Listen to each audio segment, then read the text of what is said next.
청취자분께서 보내주신 자료들을 가지고 오늘 이야기의 문을 한번 열어볼까요? 네, 좋습니다. 오늘의 주제는 STO, 즉 토큰 증권이에요. 네. 이게 그냥 또 하나의 어려운 기술 용어처럼 들릴 수 있는데 최근 대통령과 국회의원들의 오찬 자리에서 대한민국 자본시장을 살릴 비책으로 논의됐을 만큼 지금 가장 뜨거운 주제가 됐어요. 네, 맞아요.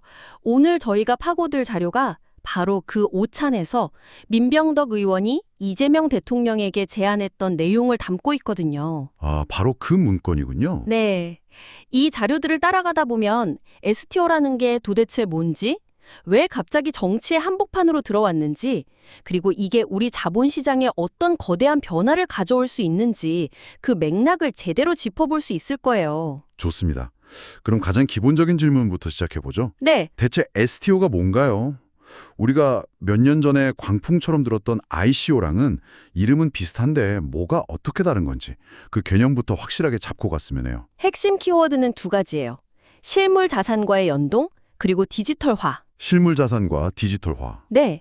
자료에서도 명확히 설명하듯이 STO는 주식이나 채권, 부동산 같은 실제 가치가 있는 자산에서 나오는 권리를 블록체인 기술을 이용해서 아주 잘게 쪼갠 디지털 토큰으로 만든 거예요.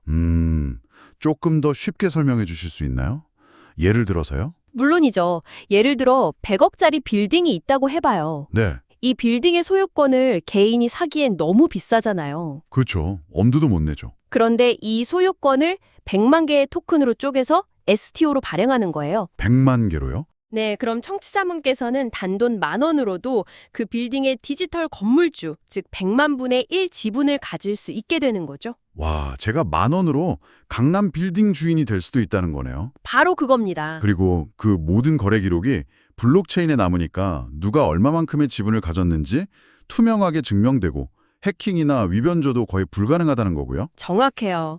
그리고 기업 입장에서도 큰 장점이 있어요. 어떤 장점이죠? 자료에 언급된 IPO, 즉 기업 공개와 비교해보면 STO는 자금 조달 절차가 훨씬 간소화될 잠재력이 커요. 아, IPO보다요? 네, 복잡한 서류 작업이나 증권사와의 긴 협의 과정 일부를 기술로 대체해서 시간과 비용을 획기적으로 줄일 수 있거든요. 여기서부터가 정말 궁금해지는데요. 많은 분들이 토큰이라고 하면 몇 년 전 묻지마 투자 열풍을 불렀던 ICO를 떠올리거든요. 네, 그렇죠. 둘 다 토큰을 발행해서 자금을 모으는 건데 결정적인 차이가 뭔가요? 바로 법의 울타리 안에 있느냐, 밖에 있느냐의 차이예요. 아, 법의 울타리. 자료에서 이 부분을 명확히 구분하고 있죠. ICO는 대부분 유틸리티 토큰이라는 걸 팔았어요. 유틸리티 토큰이요? 이건 특정 서비스에서만 쓸 수 있는 게임머니나 할인 쿠폰 같은 개념이었죠. 법적으로는 증권이 아니었기 때문에 투자자를 보호할 장치가 거의 없었고, 그래서 사기나 먹튀 프로젝트가 넘쳐났던 거예요. 그 비유는 이해가 되는데요. ICO가 놀이공원 자유이용권을 파는 거라면 STO는 그 놀이공원의 소유 지분 자체를 파는 거에 가깝다는 말씀이시죠? 와, 완벽한 비유예요. 바로 그겁니다. 아, 증권이라는 법적 지위를 갖는 순간 자본시장법 같은 기존 증권법의 아주 엄격한 규제를 받게 돼요. 네. 발행부터 유통, 공시까지 모든 과정에서 투자자를 보호하기 위한 장치들이 촘촘하게 작동하는 거죠. 이것이 STO가 단순한 암호화폐 투기 열풍과 근본적으로 구분되는 가장 중요한 지점이에요. 그런데 잠깐만요. 그 비유는 이해가 가지만 투자자 입장에선 혼란스러운 것 같아요. 어떤 점에서요? 이걸 일반 투자자들이 어떻게 명확히 구분해서 사기를 피할 수 있을까요? 그게 오히려 더 큰 숙제 아닐까요? 굉장히 중요한 지적이세요. 정말 핵심적인 부분입니다. 네. 그래서 지금 논의되는 법제화 과정에서 투자자들이 명확히 인지할 수 있도록 발행과 유통 플랫폼을 완전히 분리하고 이것은 증권형 토큰입니다 라는 명확한 공시와 안내를 의무화하는 방안이 핵심적으로 다뤄지고 있어요. 아, 그런 장치가 들어가는군요. 네. 말씀하신 그 혼란에 막는 것이 제도화의 첫 번째 단추인 셈이죠. 알겠습니다.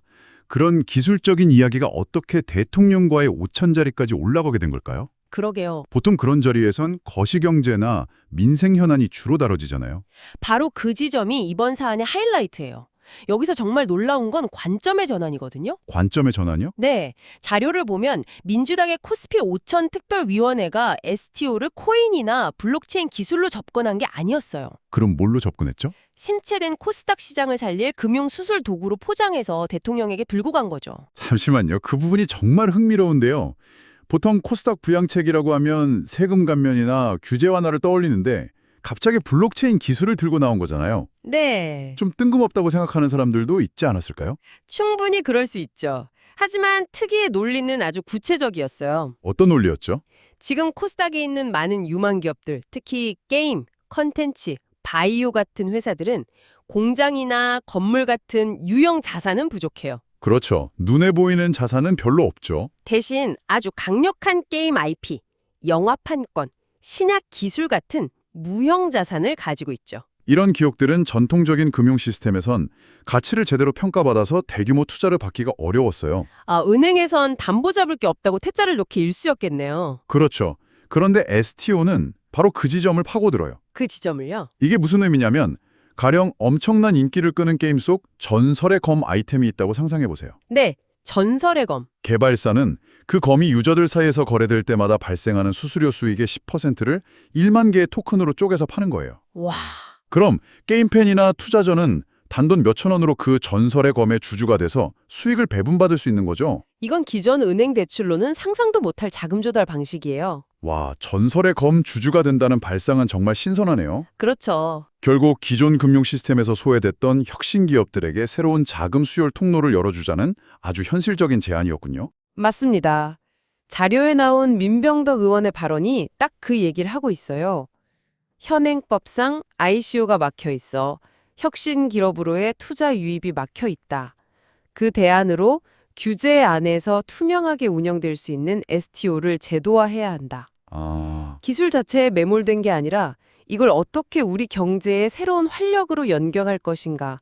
그 관점의 전환이 이 논의를 대통령의 테이블까지 끌어올린 핵심 동력이었던 셈이죠. 제안에서 그치지 않고 실제 움직임도 아주 빠르게 진행되는 것 같아요. 네, 맞습니다. 국회 입법 상황은 어떤가요? 네, 자료를 보면 이미 정치권에서는 이례적인 속도와 공감대가 형성되고 있어요. 이 논의를 주도한 민주당 민병덕 의원이 자본시장법 개정안 등을 대표 발의했는데요. 잠깐만요. 민주당 의원이 발의한 법안을 국민의힘 김재섭 의원이 공동 발의했다고요? 네, 그렇습니다. 지금 이 정치 지형에서요. 이건 정말 이례적인 일인데요. 그렇죠. 저도 그 부분을 보고 깜짝 놀랐어요. 그만큼 STO가 가진 경제적 파급력에 대해서는 여야를 떠나서 이건 해야 한다는 강한 공감대가 있다는 방증이에요.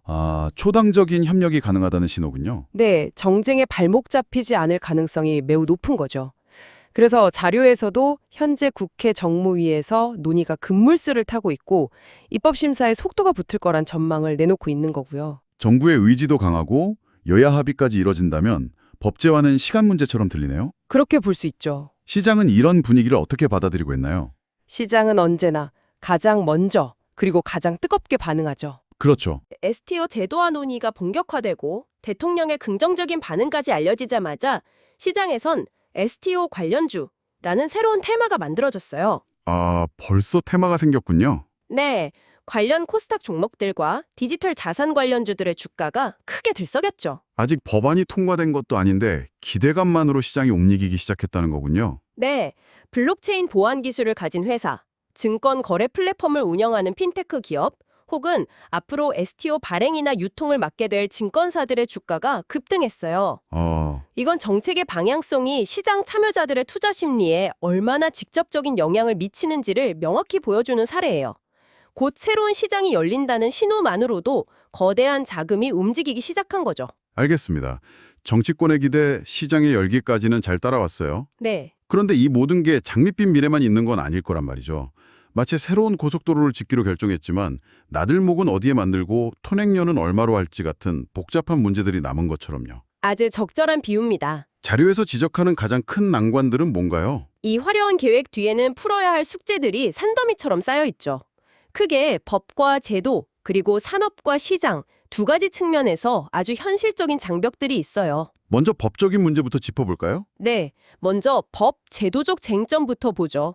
STO는 증권이니까 당연히 증권법에 적용을 받는데 여기서 기존 시스템과 충돌이 발생해요. 예를 들면 어떤 충돌이 있을 수 있을까요? 가장 쉬운 예로 블록체인 기술은 24시간 365일 거래가 가능하잖아요. 그렇죠. 그런데 우리 증권 시장은 오전 9시부터 오후 3시 반까지만 열리죠.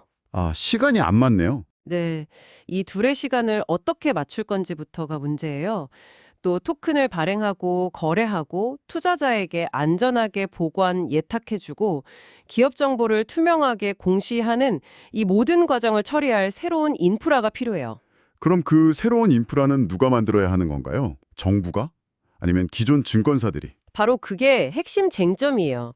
기존 증권사들이 이 시장을 주도할지 아니면 새로운 핀테크 플레이어들이 등장할지 교통정리가 필요하죠. 그렇군요. 그래서 자료에서도 디지털 자산 기본법이라는 더 큰 틀의 법이 필요하다는 목소리가 계속 나오는 거예요. 지금의 가상자산과 증권형 토큰인 STO를 명확히 구분하고 각각에 맞는 규제와 인프라를 담은 새로운 설계도를 그려야 한다는 거죠. 이게 첫 번째 큰 숙제예요. 알겠습니다.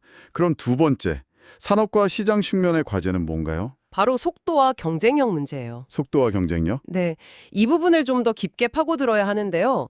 우리가 지금 이렇게 법을 만들까 말까 논의하는 동안 글로벌 시장은 이미 저만치 앞서가고 있어요. 아, 우리가 뒤처지고 있다는 거군요. 네, 자료에서는 간단히 언급됐지만 지금 미국이나 스위스 같은 금융 선진국에서는 이미 미술품 조각 투자나 상업용 부동산 STO가 활발하게 거래되고 있거든요.